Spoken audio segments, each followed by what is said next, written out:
Assalamualaikum warahmatullahi wabarakatuh. Saya Friska Felicia-Rianti, BP 2100522023, D3 Akuntansi Praktik kelima Bahasa Indonesia. Pada kesempatan hari ini, saya akan mempresentasikan materi tentang akuntansi keuangan dan standar akuntansi keuangan. Dari segi fungsinya, akuntansi merupakan suatu aktivitas penyediaan jasa. Akuntansi memberikan informasi kepada keuangan kepada pihak yang berkepentingan atau stakeholder untuk membantu dalam membuat keputusan ekonomi yang menyangkut perusahaan tersebut. Suatu sistem informasi akuntansi yang melakukan pengumpulan dan pengolahan data keuangan perusahaan yang kemudian dikomunikasikan kepada stakeholder agar dapat dipakai dalam pengambilan keputusan yang menyangkut perusahaan.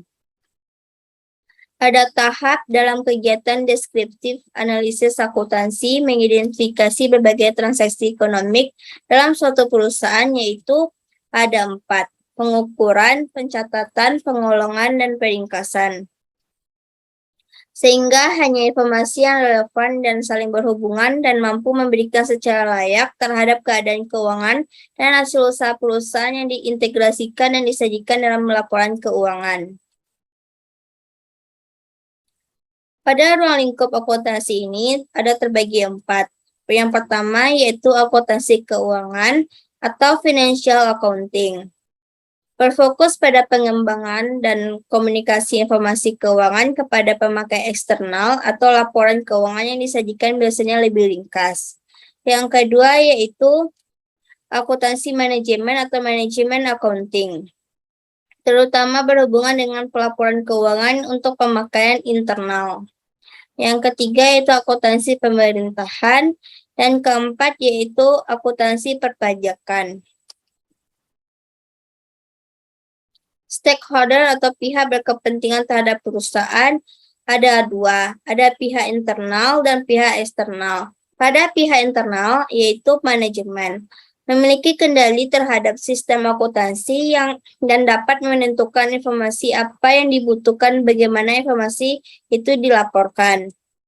Pada pihak eksternal terdapat kreditor dan investor. Kreditor membutuhkan informasi tentang profitabilitas dan stabilitas perusahaan dalam kaitannya dengan pertanyaan apakah kita akan meminjam uang.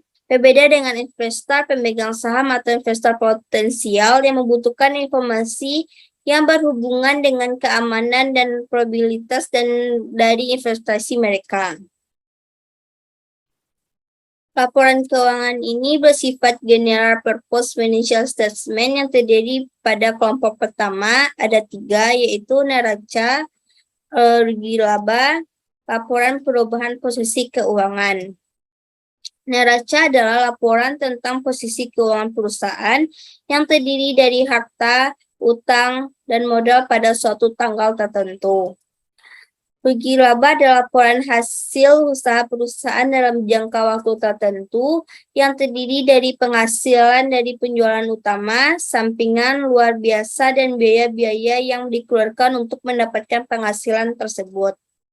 Laporan perubahan posisi keuangan adalah laporan tentang arus kas atau arus dana yang biasanya diartikan sebagai modal kerja dan pos-pos penggunaan dana tersebut selama jangka waktu tertentu.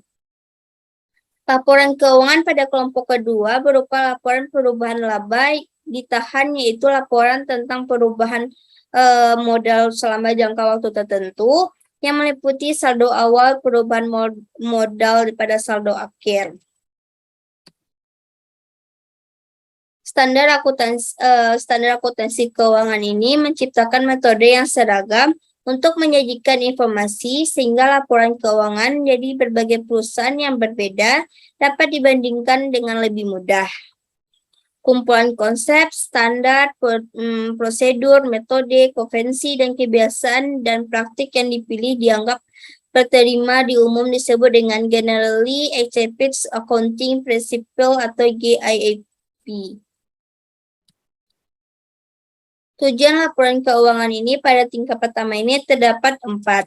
Yang pertama, tujuannya yaitu menyediakan informasi yang menyangkut posisi keuangan, kinerja setiap perusahaan, posisi keuangan suatu perusahaan yang bermanfaat bagi sejumlah besar pemakai dalam pengambilan keputusan ekonomi.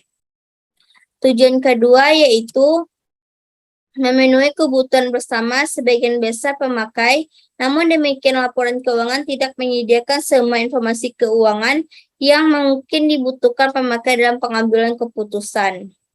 Tujuan ketiga yaitu menunjukkan apa yang telah dilakukan manajemen atau pertanggungjawaban manajemen atas sumber daya yang dipercayakannya kepadanya.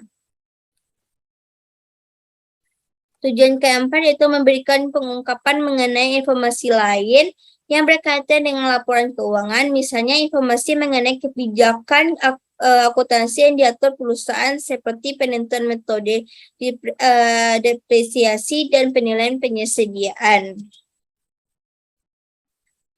Karakteristik mutu informasi tingkat kedua ini ada 5. Dapat dipahami, daya banding, konsistensi, relevan, dan keandalan. Keandalan ini ada juga terbagi atas 3, daya uji, netral, dan jujur. Relevan juga terbagi atas 3, yaitu nilai prediksi, nilai feedback, dan tepat waktu. Daya banding dan konsistensi ini merupakan kelompok dari secondary qualities. Dan relevan yang keandalan adalah kelompok dari primary qualities. Elemen pada laporan keuangan ini ada 6, yaitu 1 aktiva, 2 hutang, 3 modal, 4 pendapatan, 5 biaya, 6 laba atau rugi. Sekian dari presentasi saya hari ini. Apabila ada salah kata, mohon dimaafkan. Wabillahi taufik wal hidayah. Wassalamualaikum warahmatullahi wabarakatuh.